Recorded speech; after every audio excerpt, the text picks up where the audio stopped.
Yes മക്കൾസ്, അങ്ങനെ നിങ്ങൾ എല്ലാവരും കാത്തിരുന്ന ഇസാറ്റ് എക്സാമിങ് എത്തിയിരിക്കുകയാണ്. നാളെയാണ് എക്സാം, അതായത് നവംബർ 9 ഞായറാഴ്ചയാണ് എക്സാം. സോ ഈ വീഡിയോയിൽ നമ്മൾ പറയാൻ പോകുന്നത് ഓരോ ജില്ലകളിലും എവിടെയൊക്കെയാണ് സെന്റേഴ്സ് ഉള്ളത് ആൻഡ് എക്സാമിന് വരുന്നതിന് മുന്നേ ശ്രദ്ധിക്കേണ്ട കാര്യങ്ങൾ, എക്സാമിന്റെ ടൈമിൽ ശ്രദ്ധിക്കേണ്ട സാധനങ്ങൾ, എങ്ങനെ മാർക്ക് ചെയ്യണം, OMR തുടങ്ങിയ സകല സാധനവും നമ്മൾ പറയാൻ പോകും. ഈ വീഡിയോ വളരെ പെട്ടെന്ന് തീർക്കാം. നിങ്ങൾ എന്താണ് ശ്രദ്ധിച്ച് കേട്ടിരിക്കണം, ഇല്ലെങ്കിൽ അപകടങ്ങൾ ഒളിഞ്ഞിരിക്കുന്നുണ്ട്.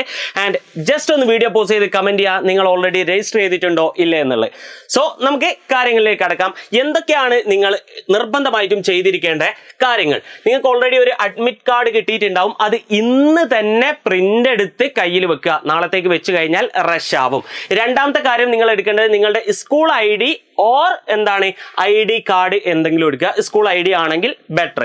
Okay, ready. അടുത്തത് എന്താ, ഒരു 20 മിനിറ്റ് മുന്നേ എങ്കിലും നിങ്ങളുടെ സെന്ററിൽ എത്താൻ വേണ്ടിയിട്ട് ട്രൈ ചെയ്യുക. കാരണം റഷായി ഓടിപ്പിടിച്ച് വന്നു കഴിഞ്ഞാൽ നിങ്ങൾക്ക് വൃത്തിയിൽ എക്സാം എഴുതാൻ പറ്റൂല, നിങ്ങളുടെ മൈൻഡിനെ അത് ബാധിക്കും. അടുത്ത ബ്ലൂ ഓർ ബ്ലാക്ക് ഇങ്ക് പെന്നുകൾ മാത്രമേ നിങ്ങൾക്ക് യൂസ് ചെയ്യാൻ പറ്റൂ എന്നുള്ളതാണ്. ഇതിലൊന്നും കൂടുതൽ എക്സ്പ്ലനേഷൻ്റെ ആവശ്യമില്ല എന്ന് എനിക്കറിയാം. അപ്പൊ ഇതാണ് നിങ്ങളുടെ OMR ഷീറ്റ് എന്ന് പറയുന്നത്. ഇതാണ് നിങ്ങളുടെ ക്വസ്റ്റ്യൻ പേപ്പറിന്റെ ഫ്രണ്ട് ഭാഗം എന്ന് പറയുന്നത്. ഇത് വളരെ ശ്രദ്ധിച്ച് കേൾക്കണം കേട്ടോ ഇനിയുള്ള കാര്യങ്ങൾ. അതായത് OMR ഷീറ്റിൽ നമ്മൾ എന്തൊക്കെയാണ് ചെയ്യേണ്ടത്? ആദ്യമായി നമ്മൾ ചെയ്യേണ്ടത് ഓരോന്നോരോന്ന് തന്നെ നോക്കാം. റോൾ നമ്പർ ആണ് ആദ്യമായിട്ട് വേണ്ടത്. അതായത് നിങ്ങളുടെ അഡ്മിറ്റ് കാർഡിൽ റോൾ നമ്പർ ഉണ്ടാവും, അതാണ് ഇവിടെ നിങ്ങൾ ഫില്ല് ചെയ്യേണ്ടത്. ഉദാഹരണത്തിന് ഒരു കുട്ടിക്ക് ഇപ്പോൾ 2 4 6 8 7 9 1 2 3 1 ഇതാണ് ഈ കുട്ടിൻ്റെ റോൾ നമ്പർ എന്ന് വിചാരിക്കുക. അങ്ങനെയെങ്കിൽ അത് വളരെ സൂക്ഷ്മമായിട്ട് ഇവിടെ എഴുതുക. ആൻഡ് സാറേ ഇവിടെ എന്താണ് കുറെ വട്ടങ്ങൾ കാണുന്നത്? ഇതിൽ ഓരോന്നിൽ നിങ്ങൾക്ക് 0 മുതൽ 9 വരെ കാണാൻ പറ്റും ഓരോ കോളത്തിലും. അപ്പോൾ ആദ്യം നിങ്ങൾക്ക് 2 അല്ലേ, അപ്പോൾ ഇതിന്റെ താഴെ എവിടെയാണോ 2 വരുന്നത് അത് കറക്റ്റ് മാർക്ക് ചെയ്യുക. പിന്നെ 4 അല്ലേ, അപ്പോൾ 4 എന്ത് ചെയ്യുക, സോറി ഇത് 3 ആണ്. ഇങ്ങനെ തെറ്റിക്കഴിഞ്ഞാൽ പിന്നെ പോയിട്ടോ, തെറ്റാൻ പാടില്ല. ഇത് 4 ആണ്, 4 മാർക്ക് ചെയ്യുന്നു. അടുത്തത് 6 ആണ്, 6 മാർക്ക് ചെയ്യുന്നു. അടുത്തത് 8 ആണ്, 8 മാർക്ക് ചെയ്യുന്നു. ഈ ഒരു രീതിക്ക് എല്ലാം മാർക്ക് ചെയ്തിടാം. റെഡി? സോ ഇത് നിങ്ങൾ ടൈം എടുത്ത് തന്നെ മാർക്ക് ചെയ്യണം. കാരണം തെറ്റാൻ സാധ്യതയുള്ളതും തെറ്റിക്കഴിഞ്ഞാൽ വീണ്ടും ഒരു OMR ഷീറ്റ് നിങ്ങൾക്ക് കിട്ടില്ല. നിങ്ങളുടെ എക്സാമിൻ്റെ ആഗ്രഹങ്ങൾ, നിങ്ങളുടെ ഫ്യൂച്ചർ സ്വപ്നങ്ങൾ ഒക്കെ അവിടെ അവസാനിക്കും തൽക്കാലത്തേക്ക്. ഓക്കെ, അപ്പോൾ അതിന് നിൽക്കരുത്. ഇത്രയും ശ്രദ്ധിച്ചിട്ട് മാത്രമേ ഈ ഒരു സാധനം ഫില്ല് ചെയ്യാൻ പറ്റൂ. ഇവിടെ ഇങ്ങനെ ഫില്ല് ചെയ്ത് 3 ആണെങ്കിൽ 0 1 2 3 ഇത് ഫില്ല് ചെയ്യുക. ഈ ഒരു രീതിക്കാണ് നമ്മൾ ഫില്ല് ചെയ്യേണ്ടത്. അതാണ് റോൾ നമ്പറിന്റെ കാര്യം. അത് വൃത്തിക്ക് റോൾ നമ്പർ നിങ്ങളുടെ അഡ്മിറ്റ് കാർഡിൽ ഉണ്ടാവും. അത് നോക്കിയിട്ട് എന്ത് ചെയ്യുക, ഇവിടെ എഴുതുന്നു ആൻഡ് ഓരോന്നിൻ്റെയും താഴെ ബബിൾ ചെയ്യുന്നു. ഓക്കെ, അപ്പോൾ റോൾ നമ്പറിന്റെ കാര്യം പറഞ്ഞു. അടുത്തത് എന്താണ്, ടെക്സ്റ്റ് ബുക്ക്ലെറ്റ് കോഡാണ്. അതായത് നിങ്ങൾക്ക് ഇതാണ് കേട്ടോ ക്വസ്റ്റ്യൻ പേപ്പർ. ഈ ക്വസ്റ്റ്യൻ പേപ്പറിന്റെ മുകളിൽ ഇവിടെ A B C D ഏതെങ്കിലും ഒന്നുണ്ടാവും. ഇവിടെ B ആണ്. അപ്പോൾ നിങ്ങൾ എന്ത് ചെയ്യുക, ഇവിടെ കൊണ്ടുപോയിട്ട് Bയിൽ ഒന്ന് കളർ ചെയ്യുക. അപ്പോൾ അതും കഴിഞ്ഞ് അടുത്ത ടെക്സ്റ്റ് ബുക്ക്ലെറ്റ് നമ്പർ ആണ്. അതായത് ഇവിടെ നിങ്ങൾക്ക് കാണാൻ പറ്റും ഫസ്റ്റ് തന്നെ ടെക്സ്റ്റ് ബുക്ക്ലെറ്റ് നമ്പർ 10102. അപ്പോൾ നിങ്ങൾ എന്ത് ചെയ്യുക, ഇവിടെ വന്നിട്ട് 10102 എന്ന് എഴുതുക. അടുത്ത സ്റ്റുഡൻറ്റ് നെയിം, നിങ്ങളുടെ പേരെന്താണോ അത് ഫുൾ നെയിം ഇവിടെ എഴുതുക. ക്ലാസ് ഓർ സെക്ഷൻ എന്നുള്ളിടത്തിൽ ആരും 10ാം ക്ലാസ്സിൽ നിന്ന് കൊണ്ടുപോയിട്ട് എഴുതണ്ട. കാരണം നമുക്കറിയാം ഇത് 10ാം ക്ലാസ്സിലെ കുട്ടികളാണ് എഴുതാൻ പോകുന്നത്. ഇവിടെ നിങ്ങൾ എഴുതേണ്ടത് എന്താ, ഇംഗ്ലീഷ് മീഡിയം ആണെങ്കിൽ അത് എഴുതുക, അല്ലെങ്കിൽ മലയാളം മീഡിയം എന്ന് എഴുതുക, അല്ലെങ്കിൽ എന്താണ് CBSE എന്ന് എഴുതുക. English or Malayalam or CBSE അതാണ് ഇവിടെ നിങ്ങൾ എഴുതേണ്ടത്. റെഡി ആണല്ലോ? റെഡി. ഇനി അടുത്തത് ഡേറ്റ് ഓഫ് എക്സാം. എന്താണ് ഡേറ്റ് എന്നുള്ളത്? ഡേറ്റ് ഇവിടെ എഴുതുന്നു. ടെസ്റ്റ് നെയിം, എന്ത് ടെസ്റ്റാണ് നിങ്ങൾ അറ്റൻഡ് ചെയ്യാൻ പോകുന്നത്? ESAT ആണ്. അപ്പോൾ ഇവിടെ ESAT എന്ന് എഴുതുക. ഇത്രയും കാര്യങ്ങളാണ് നിങ്ങൾ ഇവിടെ ഫില്ല് ചെയ്യേണ്ടതുള്ളത്. അത് കഴിഞ്ഞ് കഴിഞ്ഞാൽ ഈ സാധനങ്ങളൊക്കെ ചെക്ക് ചെയ്തിട്ട് എന്താണ് നിങ്ങളുടെ ഇൻവിജിലേറ്റർ ഇവിടെ സൈൻ ചെയ്തോളും. വീണ്ടും നോട്ട് ചെയ്യുക. ഒരിക്കലും നിങ്ങൾ എഴുതുന്നതിൽ ഒരു പിഴവ് ഉണ്ടാവാൻ പാടില്ല. എസ്പെഷ്യലി ഫസ്റ്റിലത്തെ റോൾ നമ്പർ എഴുതുന്നതിൽ നിങ്ങൾ അത്രയും ശ്രദ്ധിക്കണം. ആൻഡ് ബബിൾ ചെയ്യുമ്പോൾ ഇതാണിപ്പോൾ ഒരു വട്ടമെങ്കിൽ ഇതിൻ്റെ ഉള്ളിൽ കൊണ്ടുപോയിട്ട് ഇങ്ങനെ ചെയ്തിട്ട് കാര്യമില്ല, അല്ലെങ്കിൽ എന്താണ് ഇങ്ങനെ മാർക്ക് ചെയ്തിട്ട് കാര്യമില്ല, അല്ലെങ്കിൽ ഇങ്ങനെ ടിക്ക് ചെയ്തിട്ട് കാര്യമില്ല. ഇതിലൊന്നും കാര്യമില്ല. നിങ്ങൾ ഇത് ഫുള്ളായിട്ട് വൃത്തിക്ക് കളർ ചെയ്യണം എന്നുള്ളതാണ്. അപ്പോൾ എന്താണ് ശ്രദ്ധിക്കേണ്ടതെന്ന് വെച്ച് കഴിഞ്ഞാൽ ഇത് മനുഷ്യന്മാരല്ല ഇത് വാല്യുവേറ്റ് ചെയ്യുക. ആരാണ്? മെഷീനാണ് ചെയ്യുക. അപ്പോൾ അവർക്ക് കറക്റ്റായിട്ട് ഇത് കൊടുക്കണം എന്നുള്ളതാണ്.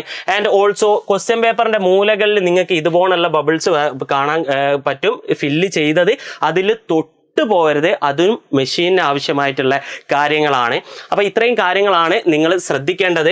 ആൻഡ് വേറെ ഇപ്പോൾ എന്താണ്, നിങ്ങൾക്ക് ടൈം 1 hour ആണ് ഉണ്ടാകുക, 60 questions ആണ് ഉണ്ടാകുക. ആ കാര്യങ്ങളൊക്കെ നിങ്ങൾക്ക് അറിയാമെന്ന് വിചാരിക്കുന്നു. ആൻഡ് ചില കുട്ടികൾ മേ ബി രജിസ്റ്റർ ചെയ്തപ്പോൾ അച്ഛൻ്റെ അമ്മേൻ്റെ പേരിൽ രജിസ്റ്റർ ചെയ്തിട്ടുണ്ടാവും. അപ്പോൾ നിങ്ങൾ അത് പേടിക്കേണ്ട, അച്ഛൻ്റെ അമ്മേൻ്റെ ID കാർഡ് ഒന്നും നിങ്ങൾ കൊണ്ടുവരേണ്ട കാര്യമില്ല. ആരുടെ പേരിൽ രജിസ്റ്റർ ചെയ്താൽ നിങ്ങൾ നിങ്ങളുടെ ID കാർഡ് കൊണ്ടുവന്നാൽ മതി എന്നുള്ളതാണ്. പിന്നെ ഇവിടെ എന്തെങ്കിലും പറയാനുണ്ടോ? ഇവിടെ കാര്യമായിട്ട് ഒന്നും പറയാനില്ല. യെസ്, അപ്പോൾ എവിടെയൊക്കെയാണ് ഓരോ ജില്ലകളിലും സെന്റേഴ്സ് ഉള്ളത് നോക്കാം. Kanhangad universal college Kanhangad, Kannur city ഈ ഒരു സ്കൂള് പുഴാതി, അതുപോലെ മട്ടന്നൂർ അലൈസർ അക്കാദമി മട്ടന്നൂർ ആണ്. വയനാട് എവിടെയാണ്? കോഓപ്പറേറ്റീവ് കോളേജ് കൽപ്പറ്റയാണ്. പിന്നെ Perambra Mercy college, Vadakara Rani public school, Thamarassery ആണെങ്കിൽ government UP school Thamarassery, Kozhikode സിറ്റിയിൽ ഗവൺമെന്റ് HS മെഡിക്കൽ കോളേജ് ക്യാമ്പസിലാണ് ഉണ്ടാകുക. എടക്കര അയാദി എജുപോർട്ട് ട്യൂഷൻ സെന്ററിലാണ്. മഞ്ചേരിയിൽ government girls higher secondary school Manjeri, Kottakkal NR academy global Eduport tuition, Malappuram ടൗണിലെ ഗവൺമെന്റ് ബോയ്സിലാണ്, മലപ്പുറം എജുപോർട്ട് ഇങ്കൽ ക്യാമ്പസിലാണ്. പിന്നെ ഉള്ളത് പെരിന്തൽമണ്ണ വിദ്യാഭവൻ സീനിയർ സെക്കൻഡറി സ്കൂളാണ്. കുറ്റിപ്പുറം എംപയർ കോളേജ് ഓഫ് സയൻസിലാണ്. ആൻഡ് പാലക്കാട് ടൗണിലെ എവിടെയാണെന്ന് ചോദിച്ചു കഴിഞ്ഞാൽ ഓർഫനേജ് മോഡൽ ഹൈസ്കൂൾ പള്ളിപ്പുറത്താണ്. മണ്ണാർക്കാട് ARS ഇൻസ്റ്റിറ്റ്യൂട്ട്, അതുപോലെ ഷൊർണൂരിലെ saint Teresa higher secondary school girls, അതുപോലെ തൃശ്ശൂർ ടൗണിലെ ശക്തൻ തമ്പുരാൻ കോളേജ് ആണ്. Kodungallur SVUP school, Ernakulam town ആണെങ്കിൽ Al Farooqia higher secondary school, Perumbavoor ആണെങ്കിൽ ശ്രീ ശങ്കരാചാര്യ യൂണിവേഴ്സിറ്റി ഓഫ് സംസ്കൃത് ആണ്. കോട്ടയം CMS HSS കോട്ടയമാണ്. അടുത്തത് Alappuzha Jyothi Niketan English medium school, ഇടുക്കിയാണെങ്കിൽ ജാൻ CBSE സ്കൂൾ, പത്തനംതിട്ട ആണെങ്കിൽ കത്തോലിക്കേറ്റ് HSS ആണ്. റെഡി. അടുത്തത് എന്താണ്? കൊല്ലം ടൗൺ നാഷണൽ പബ്ലിക് സ്കൂളിലാണ്. അതുപോലെ ആറ്റിങ്ങലാണെങ്കിൽ അമൃത മോഡൽ EMS സ്കൂളാണ്. ആൻഡ് തിരുവനന്തപുരം സിറ്റിയിലെ യൂണിവേഴ്സിറ്റി കോളേജ് പാളയം TVM. ഓക്കെ, ഇത്രയും സ്ഥലത്താണ് നിങ്ങൾക്ക് സെന്റേഴ്സ് വരുന്നത്. ഞാനത് വളരെ ക്വിക്കായിട്ട് വായിച്ചു പോയതാണ്.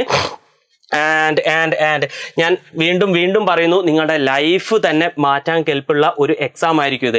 കാരണം എന്താണ്, എല്ലാ കുട്ടികളും ഇതുവരെയുള്ള ട്രെൻഡ് എന്താണെന്ന് വെച്ച് കഴിഞ്ഞാൽ +1 +2 OFP പഠിക്കുന്നു, ശേഷം +2ന് ശേഷം 1 year എടുത്തിട്ട് റിപ്പീറ്റ് ചെയ്യുന്നു. ഇവിടെ സീരിയസ് ആയിട്ട് പഠിക്കുന്നു. അപ്പോൾ സത്യം പറഞ്ഞു കഴിഞ്ഞാൽ ഈ 2 വർഷം നമ്മൾ ഒന്നും പഠിക്കുന്നില്ല, അത് കഴിഞ്ഞുള്ള 1 വർഷം മരിച്ചു പഠിക്കുന്നു. എന്നാൽ പോലും അവിടെ നിങ്ങൾക്ക് എന്താ, ഇവിടെ ഒരു ബേസും അറിയാത്തതുകൊണ്ട് ഇവിടെ കൂടുതൽ കാര്യങ്ങൾ ടഫ് ആവുകയാണ് ചെയ്യുക. പകരം നിങ്ങൾ എന്ത് ചെയ്യുന്നു, ഈ +1 +2 തന്നെ അടിപൊളിയായിട്ട് പഠിച്ചിട്ട് ഇതിൻ്റെ കൂടെ റിപ്പീറ്റ് ചെയ്യേണ്ട, ഇതിൻ്റെ കൂടെ നീറ്റോ ജെയോ പ്രിപ്പയർ ചെയ്തിട്ട് എന്താ +2 കഴിഞ്ഞ ഉടനെ തന്നെ നല്ലൊരു NITയിൽ IITയിൽ അല്ലെങ്കിൽ മെഡിക്കൽ കോളേജിൽ സീറ്റ് ഉറപ്പിക്കുന്നു. അത്രയും നിങ്ങൾക്ക് ടൈം ലാഭമാണ്, അതുപോലെ തന്നെ പൈസ ലാഭമാണ്, ഇഷ്ടംപോലെ ലാഭമാണ്. ഓക്കെ, ഇത് നിങ്ങൾക്ക് 100% ഈ ഒരു +1 +2ൻ്റെ കൂടെ നീറ്റ് ജെയ് നിങ്ങൾക്ക് എന്താ 100% ഫ്രീ ആയിട്ട് ക്രാക്ക് ചെയ്യാൻ പറ്റും. ഒരു പൈസ പോലും ഈ 2 കൊല്ലത്തേക്ക് നിങ്ങൾ തരണ്ട. അതിന് വേണ്ടിയിട്ടുള്ള സ്കോളർഷിപ്പ് എക്സാമാണ് ESAT. അതിൻ്റെ ഡീറ്റെയിൽസ് ആണ് നമ്മളിപ്പോൾ പറഞ്ഞത്. സോ ഇത്രയും വലിയൊരു അവസരം നിങ്ങൾ ഒരു കാരണവശാലും മിസ്സാക്കരുത്. നിങ്ങളുടെ ഡ്രീംസിനെ കുറിച്ച്, പാരൻസിൻ്റെ ഡ്രീംസിനെ കുറിച്ച് ഒക്കെ നിങ്ങൾ സീരിയസ് ആണെങ്കിൽ ഈ ഒരു എക്സാം സൺഡേ, നാളെ നവംബർ 9-ാം തീയതി നടക്കാൻ പോകുന്ന ESAT എക്സാം നിങ്ങൾ ഒരു കാരണവശാലും മിസ് ചെയ്യരുത്. നിങ്ങൾ പിന്നെ മിസ് ചെയ്യരുത് മാത്രമല്ല, നിങ്ങളുടെ ഫ്രണ്ടിനെയും നിങ്ങളുടെ കൂട്ടത്തിൽ എക്സാം എഴുതിക്കാൻ കൊണ്ടുവരിക. ആരെങ്കിലും ബാക്കിയുണ്ടെങ്കിൽ, രജിസ്റ്റർ ചെയ്യാൻ ബാക്കിയുണ്ടെങ്കിൽ ഫില്ലായിക്കൊണ്ടിരിക്കുകയാണ്.